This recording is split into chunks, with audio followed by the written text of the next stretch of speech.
If I knew how to sing the Japanese national anthem, that would be exactly how I would start this episode of the Mr. Sitter podcast with Anthony Lacascio. That's me. Because fucking yeah. Oh wait. Does this count? How does it? Look up. Gotta. Son of Dragon Balls, look out for them all. You can search around the world with me. Gotta hear the call, magic Dragon Balls. I don't know. That should be the Japanese national anthem, but in Japanese, obviously not the English version. And honestly, Goku, Shenron, the whole lot, Vegeta, they were all behind the Land of the Rising Sun and their team this morning, but we're not going to talk. We're going to talk about the games chronologically as we usually do. But fuck, I mean, you can see how hyped I am for Japan. I'm wearing the Italy jersey. I'm wearing this not because I have sour grapes, but because this is the closest thing that I own to the Japan jersey, which you can bet your ass I'm going to be buying in the next couple of days. I'm going to march my ass straight to Ultra Football the moment I have the chance, and I'm getting that Japanese jersey because I fucking knew it, man. Plus, Italians and Japanese, we're tethered somehow historically, don't you think? We've got an affinity for ending words and surnames with vowels. We do really interesting things with carbs. Both countries very, very misguidedly sided at one point with the Germans in the Second World War. There's a lot of tethers between the two nations, so this isn't too much of a stretch, I would like to say. But let's crack on to the matches that happened before that fateful victory for the Japanese, and let's go with the matches in the chronological order, starting with the previous group, which was the Belgium group. Belgium-Croatia was the match that I watched. Unfortunately, it was the match with stakes, with more stakes than the other one.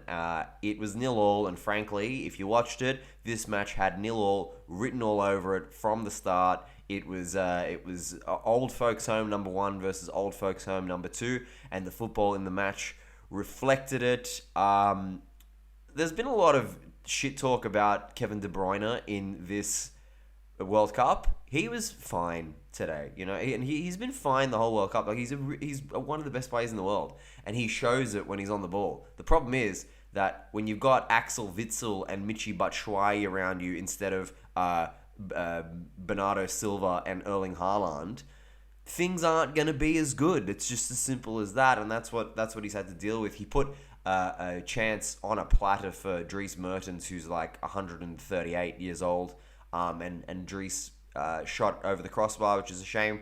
Legend of culture, Dries Mertens, but yeah, couldn't do it for the country this time around. There was a couple of players that impressed me on the pitch. Josko Gvardiol is a player that I don't get the pleasure of watching that often because I don't really watch the Bundesliga. But I saw him at the last tournament. I saw him at this tournament. This guy's a monster. Face mask and all. He basically kept the Belgian attack at bay by himself because Dejan Lovren is not a fucking, we know about Dejan Lovren. He's not the best. Gvardiol is awesome. He's linked to the move to Chelsea at the moment. I so desperately don't want him to go to Chelsea. The Chelsea have basically wrapped up the signing of Christopher Nkunku. Their transfer strategy seems to be, hey, he's good, get him. Hey, he's good, get him. And then Graham Potter's just like, all right, we'll figure out where to put you in the tapestry. I don't want Josko Gvardiol to get lost in the maze that is all of Chelsea's defenders. So I hope he makes the right career decision and doesn't go there, but we'll see what happens. There was a point late on where he made just a crucial challenge, intercepted a cross that was headed for Lukaku that probably would have been a goal, saved Croatia's bacon at that point. Although maybe it might not have been a goal because Lukaku missed 3 virtually unmissable chances towards the end of this match that would have won it for Belgium. And I dare say Michy Batshuayi probably would have scored all of them. Lukaku's fitness has been a real issue for Belgium in this tournament. I think having him as a focal point, a fit Lukaku as a focal point up front would have made a hell of a difference for them in this tournament. And they go out, he smashed this monitor. He punched the fuck out of this monitor. He was so angry with himself, and rightfully so. He had to be consoled by Belgium's assistant coach, Thierry Henry, who knows a thing or two about being a striker at a World Cup. And yeah, Belgium are gone. Croatia through to the next round. That's half of my prediction once again correct for this group. I've gotten 1 out of 2 going through in every group, which admittedly isn't great. You know, that's a 50% strike rate, although I did get Poland correct yesterday.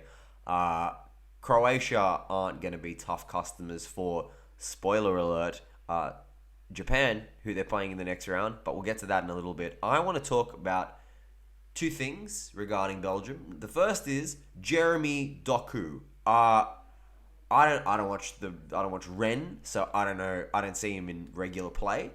He's super young. I remember him in the last Euros. I saw him in this World Cup. He came off the bench and he was the X factor. He caused all of the danger for Belgium towards the end of the game. And he's young, so you forgive him for being the one-trick pony that he is. He seems to be a one-trick pony.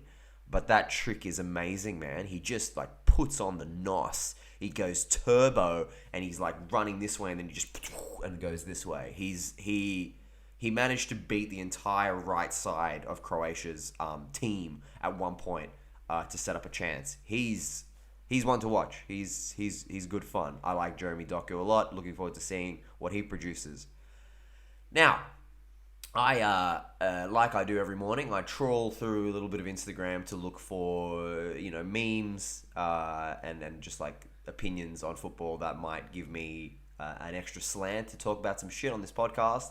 And so much of football social media, the most toxic place in the world, I'm coming to find out, is slanting towards Belgium's golden generation being a disappointment because the best that they did was coming third at the last World Cup, and they've only ever made the quarterfinals or semifinals of Euros, and now they're out in the group stage. And the caption on a lot of these photos is Belgium's golden generation failed to win silverware again. I'm like, man, what the fuck's wrong with you guys?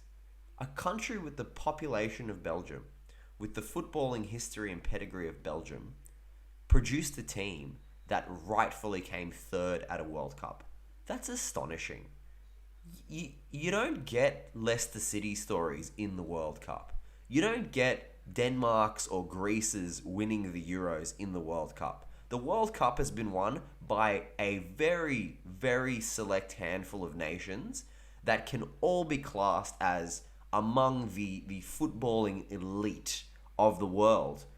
Period. You've got Uruguay in there, but Uruguay won the first couple, and they haven't really, they came close in South Africa, but they're the outlier. They're the theoretical anomaly. Every other nation, huge footballing institutions. For Belgium to be able to even feasibly compete with them is absolutely astonishing. This Belgium team has done as well as they could by coming third in that World Cup. That is just a remark. Okay.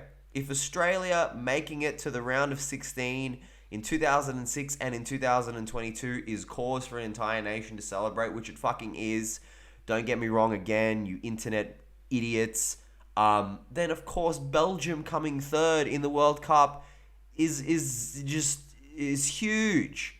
They've done so well. They have such an amazing, this golden generation with the likes of De Bruyne, the likes of what Eden Hazard used to be, the likes of what Romelu Lukaku can be on his day, managed to come third. They've all had very, very respectable club careers.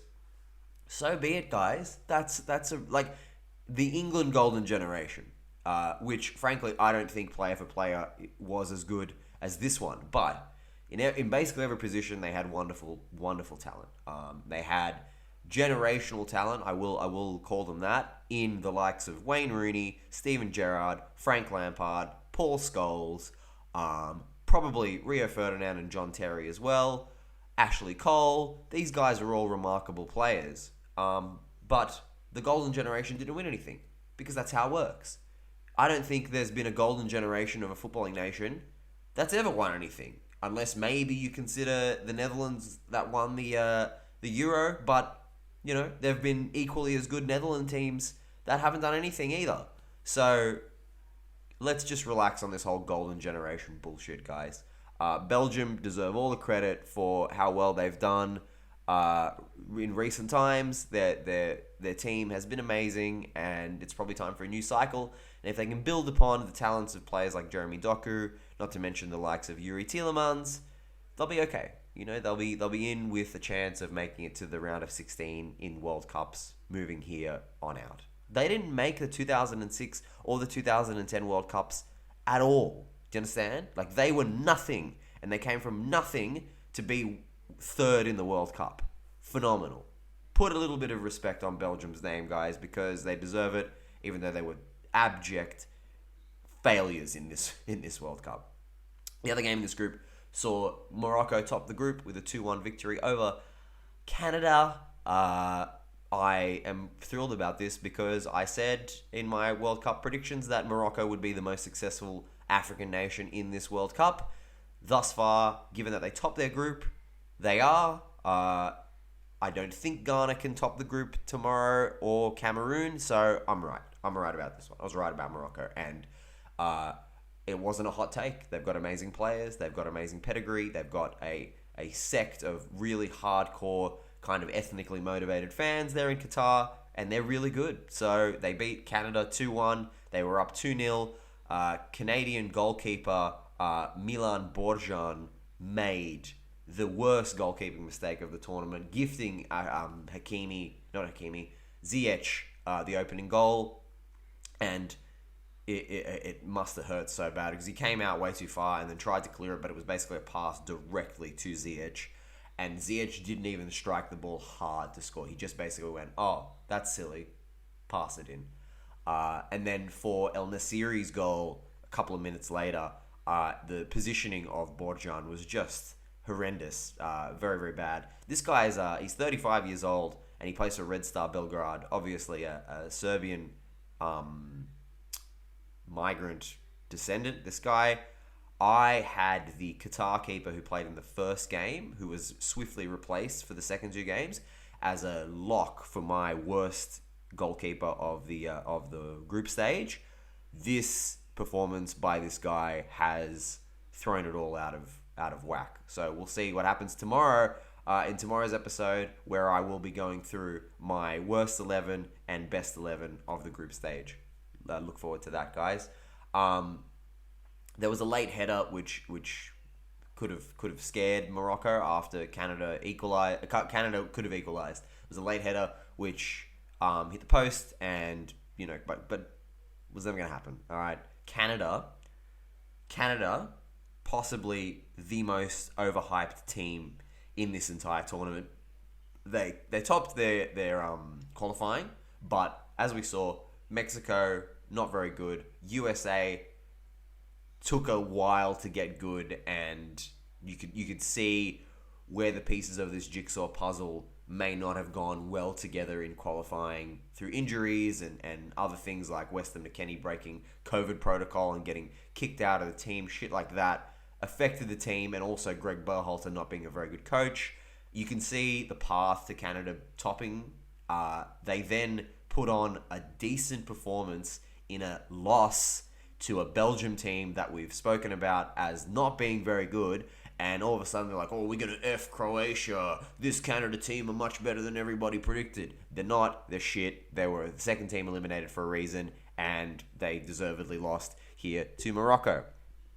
Okay, enough of that group. Which I have to say, given that it's the old folks' homes of Belgium and Croatia, and a good Morocco team, but it's still Morocco. That's the group of life. That's probably the weakest group in the whole tournament as far as I'm concerned.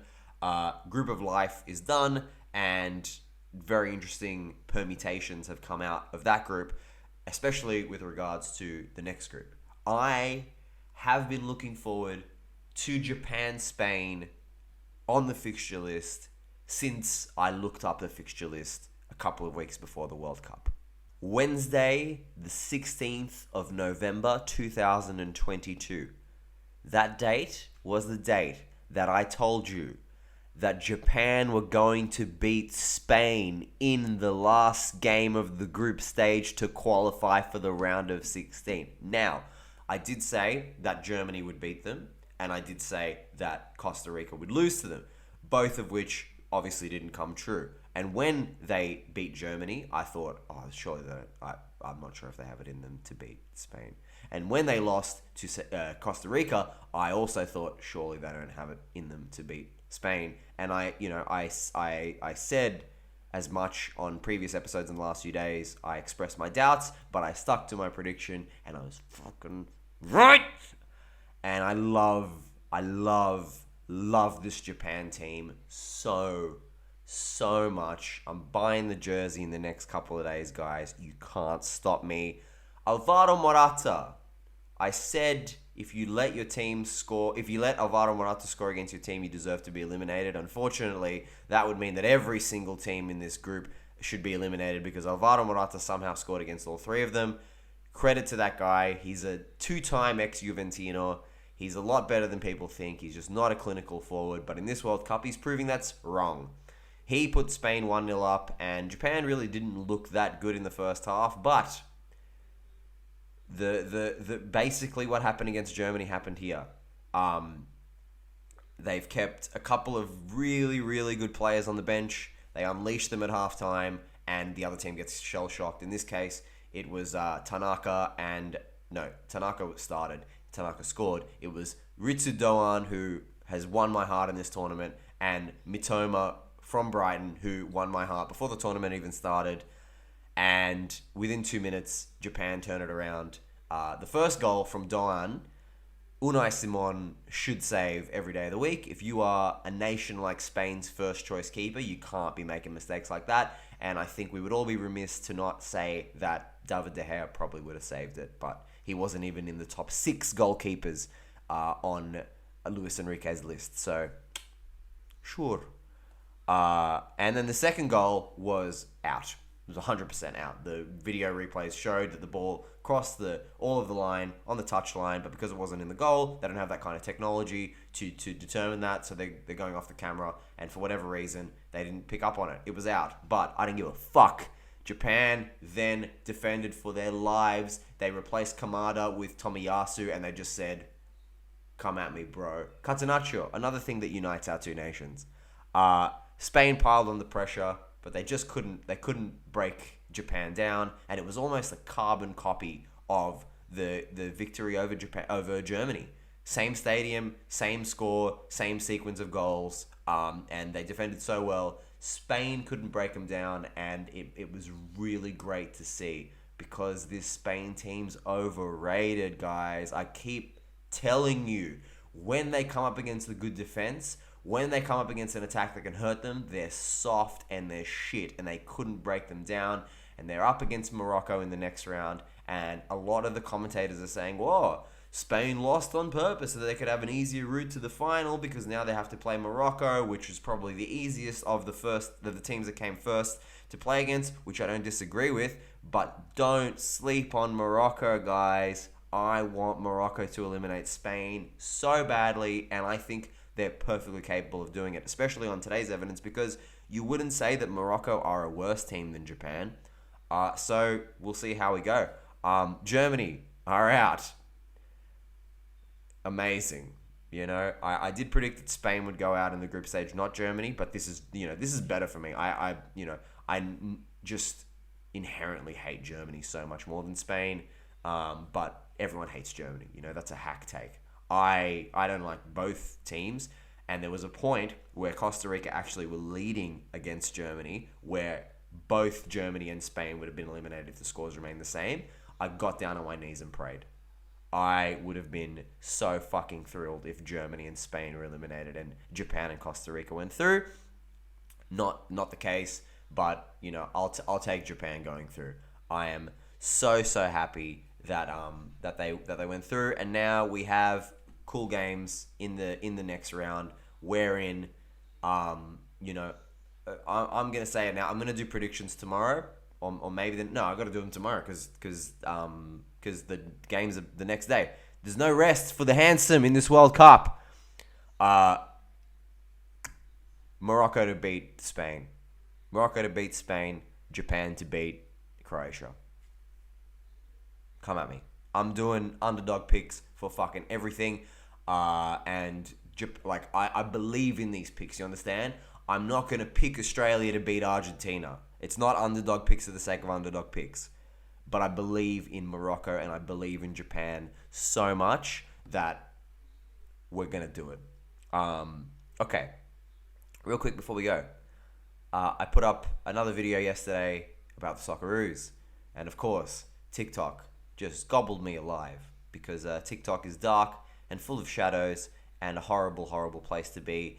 And a place where people can just levy the worst abuse at you. But I'm getting used to it. And I don't care as much as when I put stand-up up and they're like, fuck you, we hate your personality. Here it's like these opinions that I put up. And, I mean, if you're a smart person, you'll know that when I put, in this version, the one that you're listening or watching right now, this is where you get the real me. This is where you get just me being sincere. But when I'm to put a 1 to 2 to 3 minute video to advertise the podcast on TikTok and Instagram or whatever, I'm going for shock value. I'm saying the most red hot shit to get attention. But these people don't seem to realize that, and it is what it is.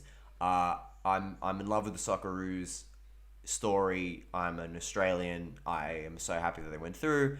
And yet I'm being labelled as this great enemy of the Socceroos and Australian football as a whole, not only by dumbasses on the internet, but by people within the game itself. You see, I am privy to a relationship with an A-League player. I know an A-League player very well. I'm not going to say who it is. I'm not going to name any names.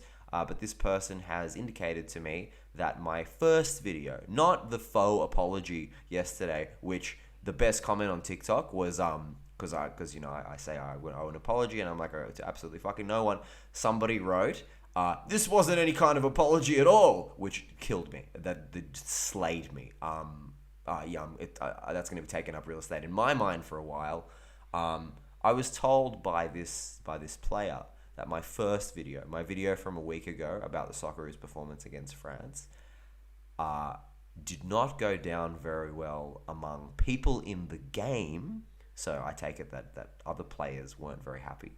And I was warned against doing things like that in the future if I want any kind of future in the game. Now, I wasn't aware that at 30 years old and having never played at any remotely decent level of football, that I still had a future in the game. But given that, this person's giving me a chance, I should just keep my mouth shut, because I want to lace up my boots again. That could be cool. I wouldn't mind finally getting signed by Sydney FC. So maybe I should just keep my mouth shut. But I just can't help but think that if you're a player, if you're a professional football player, and the opinion of a little-known comedian who started doing football content about a month ago is upsetting you, or it's not going down well, or you're taking a comedian remotely seriously on their opinions about football, either I struck a chord because I'm right, or these people are wildly insecure and have no sense of humor whatsoever, like an athlete, or both. So I think some people need to look at themselves in the mirror and really address why the opinion of a little-known comedian bothers them. And maybe it's not my fault. Maybe we should all be assessing why we're not in the Socceroos team that made the round of 16. Because it's not that hard to make this team. They're not that good.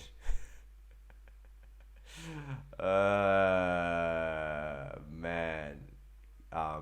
You guys gotta save me from fucking TikTok trolls, man. You really gotta save me. You know I've watched every single fucking game of this World Cup, right? You know how little sleep I'm on. I can't fucking handle it, man. These people are ruthless. So fuck it, whatever. Uh, no, I deserve it because I've said some pretty rogue shit, and football is a thing that people take extraordinarily seriously. I've been putting stand-up clips up for years and copying people saying, how can you say this about Greeks? How can you say this about Italians? How can you say this about the hospitality industry? This is disrespectful. The truth is that most people on the internet that are vocal are fucking little sensitive bitches, and I'm not making shit for them. I'm making shit for you, the person that's enjoying this, but doesn't ever like or comment because it's beneath them. And even though you do that to such an unhelpful degree, and you could help me so much by liking and commenting and sharing and subscribing and all that nice stuff and raising your daughters, it's okay. I forgive you because you're who I'm making this for. Let's just get to tonight before I just unravel before your very eyes in an Italy shirt. It must be because I'm wearing an Italy shirt. It must be that. I'm never wearing this again. I'm just kidding. This is beautiful. This is gorgeous. Tonight, the group stage ends. Tonight, the group stage ends with another round of, this is the clear match to watch, but this is another match that's interesting. There's no France-Tunisia in this section. We have Serbia-Switzerland. Serbia-Switzerland is, as far as I can see, a direct match for a round of 16 berth. It could go to either team, and this match is so charged. This match might even be more charged than a match we're going to talk about in just a little bit, because they were drawn together in the last World Cup group stage. Switzerland won, they knocked it out, and when Jordan Shaqiri scored, he did the two-headed eagle celebration, which is a reference to the Albanian flag, because Jordan Shaqiri and Granit Xhaka are both of Kosovan/Albanian descent. They got a fine for this because this was seen as igniting racial tensions against the Serbians. The history of this, real quick for you guys, is that the now independent state of Kosovo, which is ethnically Albanian, that doesn't mean that it's basically Albania. It's like how Cyprus is half ethnically Greek and half ethnically Turkish. 92% of the population identify as Albanians.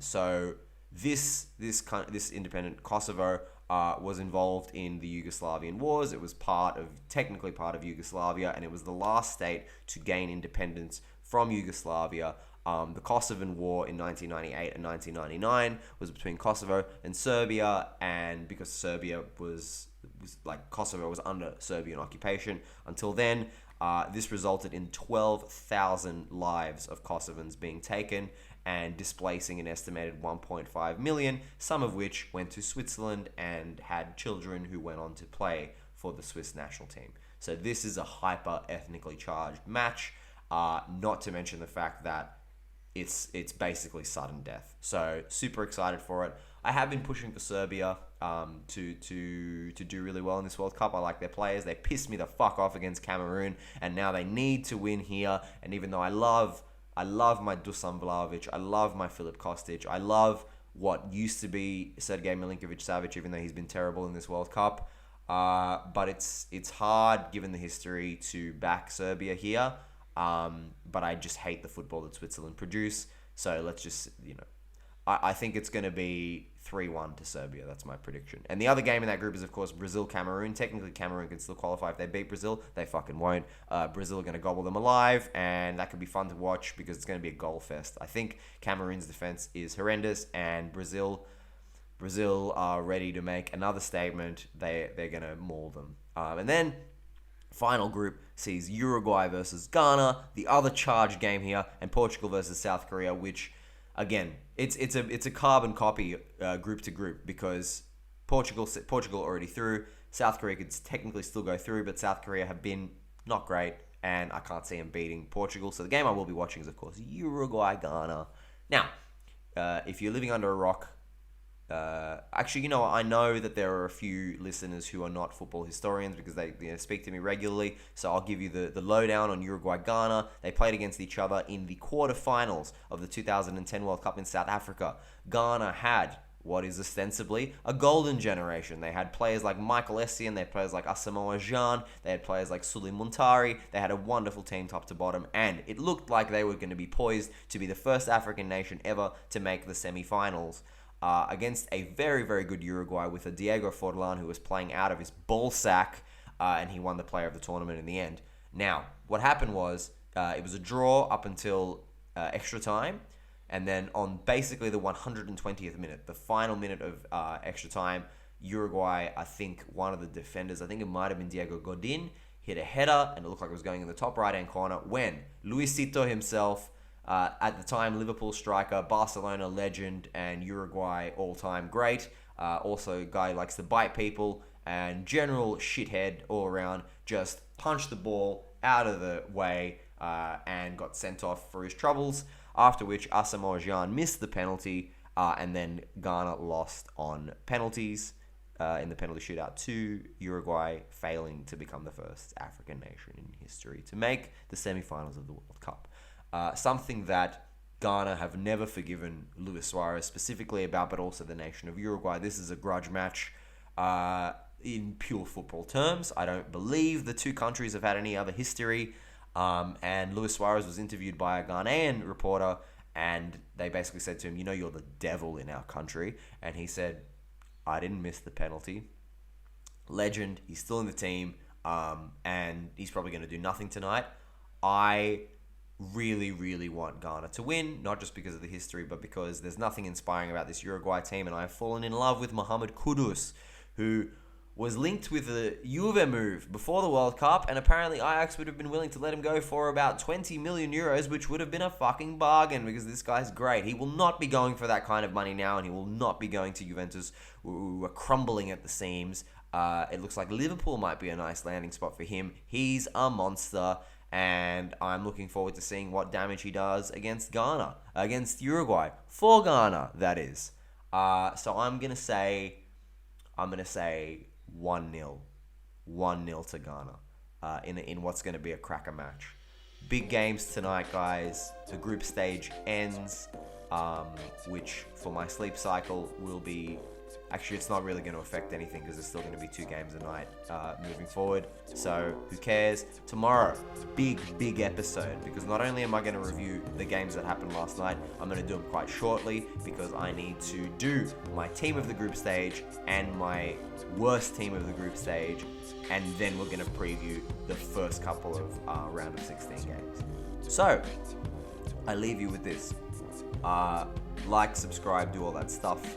Raise your daughters, obviously one of the most important takeaways from the saga that is this podcast. And just be careful what you put on the internet, guys. You never know who's watching. You never know who might get really, really upset by it. And yeah, be cool.